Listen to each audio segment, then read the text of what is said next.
Hi everyone, welcome to Draftscapes. I'm Chris Tuccio. In this episode, I'm going to show you how to set up a perspective grid. Now, perspectives can be really difficult to draw if you don't know what you're doing. Developing a grid to help you and assist you scale your measured perspective is something every landscape designer should know. Stick around.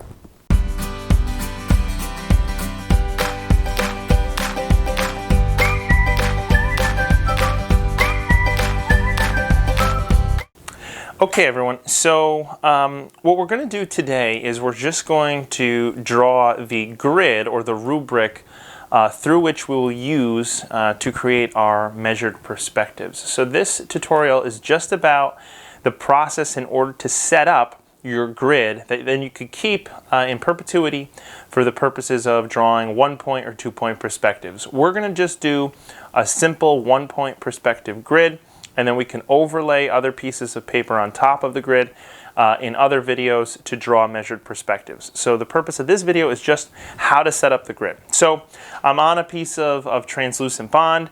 I have a T-square here this time, not my parallel rule. I also have just a regular ruler. This is an 18-inch ruler, my adjustable triangle, and then my lead holder. Again, as always, I'm going to link up in the description all the different tools that I'm using for this video. So the first thing is we have to develop a frame for our grid. So the frame can be however you wish to have it. So think about it from the standpoint of the borders of your picture. So we're just going to do a standard landscape frame. So it's going to be 18 inches by 9 inches. So it's going to be 18 inches wide, 9 inches tall. So I'm just going to, with my ruler, I'm just going to put a couple dots where it's 18 inches. Just want to make sure I'm doing that. I'm just going to put a couple dots where 18 inches are. Okay. And then I'm going to, with my T-square, try and draw a nice horizontal line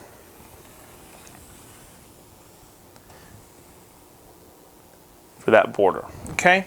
Now I'm using a 2B lead. This is a pretty dark lead for this, but I want it to show up on the video, so hopefully it does. I also might make some things a little darker just so we can use it. Again, the purpose of the grid is not necessarily for the benefit of showing someone a plan. It's just for the use as a tool. Okay, so then we're just going to measure 9 inches up. So 9 inches on one side. Move to the other side. I'm going to make sure I'm on screen here. Okay. 9 inches the other side. Okay, so this is a nice big grid. So you have a nice big perspective. Okay, so I'm going to move that. Okay. All right, so now I'm going to use my adjustable triangle and just try and create that vertical as best I can.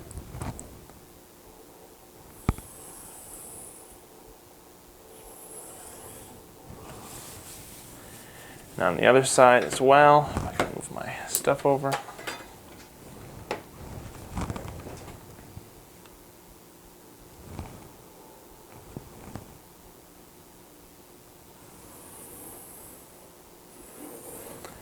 Okay, so those are the two side borders. And then finally, I'm done with my adjustable triangle. I'll connect them over the top. Now I'm going to try and not to get my head into the frame, but it's going to be tough to this video because I'm pretty zoomed out. So this is a fairly unnatural way of drafting for me. Okay, so the frame is set, so it's pretty good. Now, there's some marks there. So the next thing now is to set up your horizon line. Now the horizon line is basically the eye level of the viewer. We have our frame, now we need to have the eye line of the viewer. Now, if I was to do the horizon line on the lower portion of the landscape, that typically means that I'm taller and looking down into my landscape. If I had the horizon line up atop, like in the top third, that would primarily mean I'm actually looking down up. I'm lower than my topography and I'm looking up into the landscape. So typically you want something that is about 1/3 of the way up. Since our frame is 9 inches, I'm not going to do 3 inches, I'm actually going to do 4 inches. So I'm just going to mark on both sides a little tick mark where 4 inches are, or where 4 inches is. there, and I'm going to do 4 inches here, like so. Okay, and then I'm going to move my T-square into position.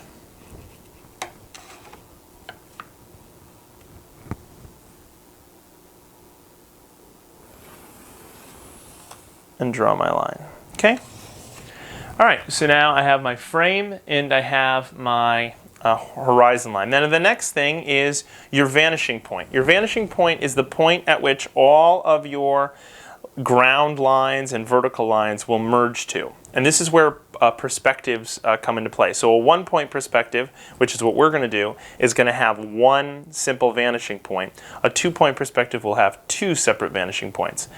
So you can do it multiple different ways with different grids. We're going to do a simple grid today, and so we're going to do a 1-point perspective grid with 1 vanishing point. Now, you could have a vanishing point in the center. You could have it on either side. It really depends how you wish to do it. Again, because we're going to just start out here with a simple measured perspective, we're going to do it dead center. So if our frame is 18 inches, our vanishing point will be 9 inches. Okay, so I'm just going to put a nice thick circle there for our vanishing point. And again, because we're using a lot of graphite here, you're going to see me reach for the sharpener throughout the video just to keep my pencil and lines nice and crisp. Okay, so now we have our vanishing point, horizon line, and our frame. So the next step then is to form our metric or our grid for the perspective. So you can do this a number of different ways, but the first thing is you have to select a particular unit. For ours, we're going to do 1 inch. You can do 1/2 inch, you could do 2 inches, but you have to have a specific unit that you're using, and you have to measure that unit against the bottom portion of the frame. So for us, I'm going to simply place my ruler on the bottom, and I'm every 1 inch starting from the edge. So this is the corner, so 1 inch, 2 inch, 3 inch. I'm just making little tick marks. Okay, so just little tick marks just to note that this is where that unit is, 9 inches. Okay, every 1 inch.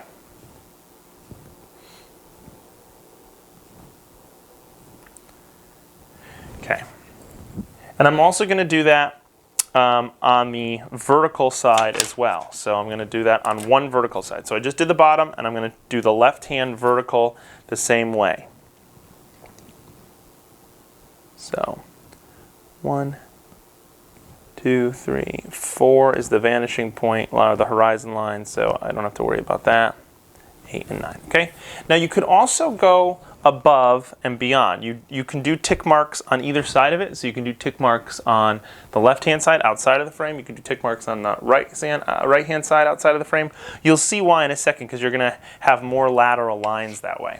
So now that we've done that, we're going to take every single tick mark, including the corners that we did, and we're going to connect them to the vanishing point. Okay? So we're just going to work from one side to another, and we're going to connect them to the vanishing point. Okay, now this is going to be a kind of a slow process, so just take your time and go from one side to another. There's not a lot to really talk about, so we'll just draw our lines.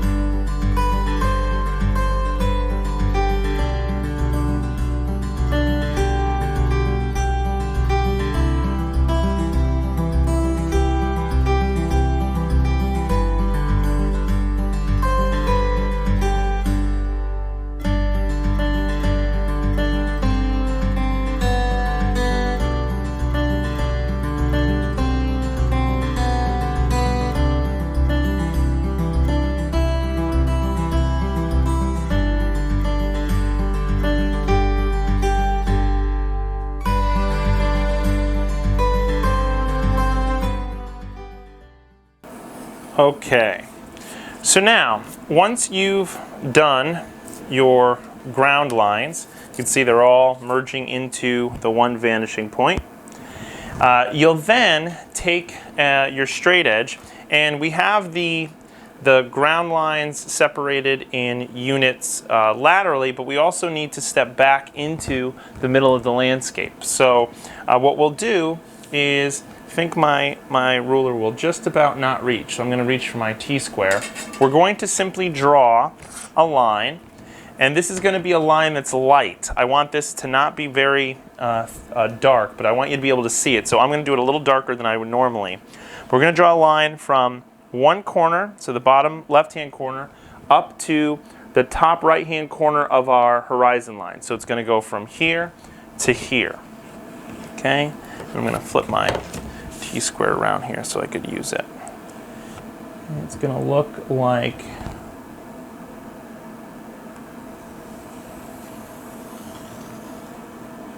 that. Okay? That line. The line becomes very important. So what this line is going to do is you'll notice that it intersects each one of these lines that we just created. This line intersects each one of these lines only once. And it intersects it once at a particular point within the frame. Notice how it steps back into the frame. Okay? So every time that this line intersects one of our lines, we're going to draw a horizontal line across, parallel to the border, parallel to the horizon line. Okay, and we're going to start it from here. We're going to go all the way across. So you'll notice it intersects this line at the corner, so we have our horizontal line as our border. The next intersection is right here. So what we're going to do, let me sharpen my pencil really quickly. We're going to set up our T-square, and where it intersects, right there, we're going to simply draw a line across like that. Okay, now mine came off the paper, so let me just do it one more time. Try not to get my head in. Perfect. Okay, so it intersected there, so I draw a lateral line across, and I do that again here. So I'll move up to the next one. Intersects this next line here, so I move this across. I draw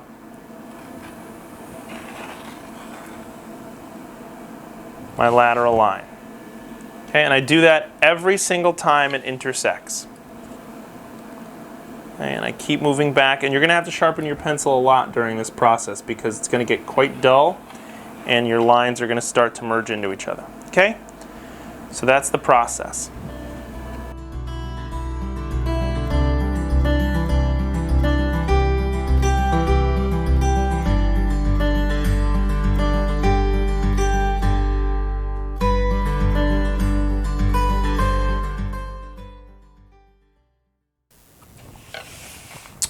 Okay, so now that you've done that, you'll see that you have these interior squares that go laterally and vertically into your frame. Now, when you got to this point, you'll probably notice that it was very difficult. The lines started to be very thinly spaced. And so eventually, if you were to keep going back and back and back, the actual line weight of your pencil or pen would be thicker than the space between them. So usually just one transverse and going up you can usually make, but if you wanted to actually create a grid further back into the landscape to keep going with this, notice how I have no more lines, what you'd end up doing is you would simply move another transverse or draw another transverse from this corner here all the way to the edge of this frame on the left hand side, and then copy the exact same scenario. Every time it intersects, starting from the right hand side, you would draw a horizontal line. Eventually, when you get to about here, again, the thickness of the line is going to be so comparable to the actual spacing that you're not going to see. You're just going to be drawing lines over lines. So you'd pretty much just stop at that point. So, you know, I think going from here to here and then going up into the frame to here, we have a good amount of understanding of how far into the frame we're going to be to measure anything. And then we can just kind of not fudge it, but make you a good guess as to how far something else would be in the landscape by using these metrics, okay, to make it look nice.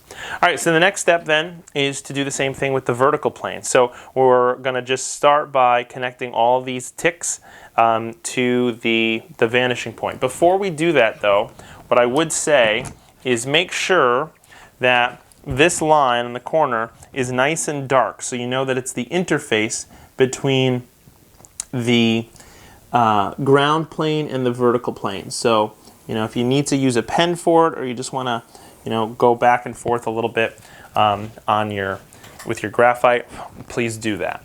Okay, so next we'll just start connecting our vertical plane lines.